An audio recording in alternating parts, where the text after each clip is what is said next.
Friends, గణపతిని గరికతో ఎందుకు పూజిస్తారో మీ అందరికీ తెలుసా? చిన్న కథ ప్రచారంలో ఉంది. హిమవంతుని పుత్రిక పార్వతీదేవికి పరమేశ్వరుడికి పెళ్లి నిశ్చయం అవుతుంది. మరి పరమేశ్వరుడు తన పరివారంతో, అంటే ఓ చిన్న కుర్రవాడు, ఒక ఎద్దు, ప్రమద గణాలతో విడిదింటికి వస్తాడనమాట.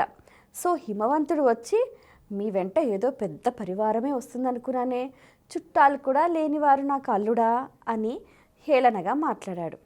సరే, హిమవంతుని గర్వం ఎలాగైనా అణచాలని మనసులో అనుకున్నాడు పరమేశ్వరుడు. సరే, మాతో పాటు వచ్చిన చిన్న కుర్రాడు బాగా ఆకలేస్తుంది అంటున్నాడు, ఆకలికి ఆగలేకపోతున్నా అంటున్నాడు, కొంచెం చద్దన్న ఉంటే పెట్టించండి అని అంటాడనమాట పరమేశ్వరుడు. దాందే ఉంది, కుర్రాడికే కదా, నేను పెట్టిస్తా భోజనం అని చెప్పి పరివారానికి ఆ పనిని పురమాయిస్తారనమాట. సరే, పెళ్లి పందిట్లో ఉన్న వంటకాలన్నీ తీసుకొస్తారు.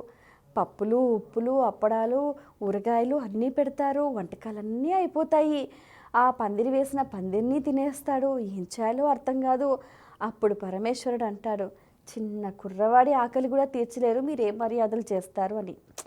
సిగ్గుతో తలంచుకున్నాడు హిమవంతుడు. ఏం చేయాలో అర్థం కాదు, ఈ పిల్లవాడి ఆకలి తీర్చలేకపోతున్నామే అని ఎంతో బాధపడుతూ ఉంటాడు.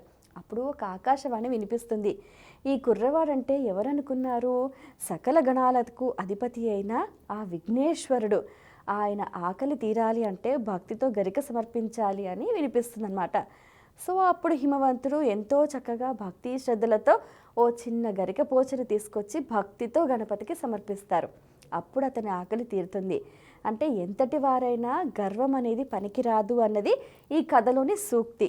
ఇంకోటి ఏంటి అంటే, ప్రకృతి సహజ సిద్ధంగా మనకు అతి సులువుగా దొరికే గరికతోటే తృప్తి పడిపోతాడు మన గణనాథుడు. కాబట్టి అతన్ని కొలవండి, విఘ్నాలను తొలగించుకొని మనలో ఉన్న అన్ని గుణాలను పెంపొందించుకోవాలని ఈ కథ మనకు సూచిస్తుంది. For more videos like this, subscribe Big TV channel.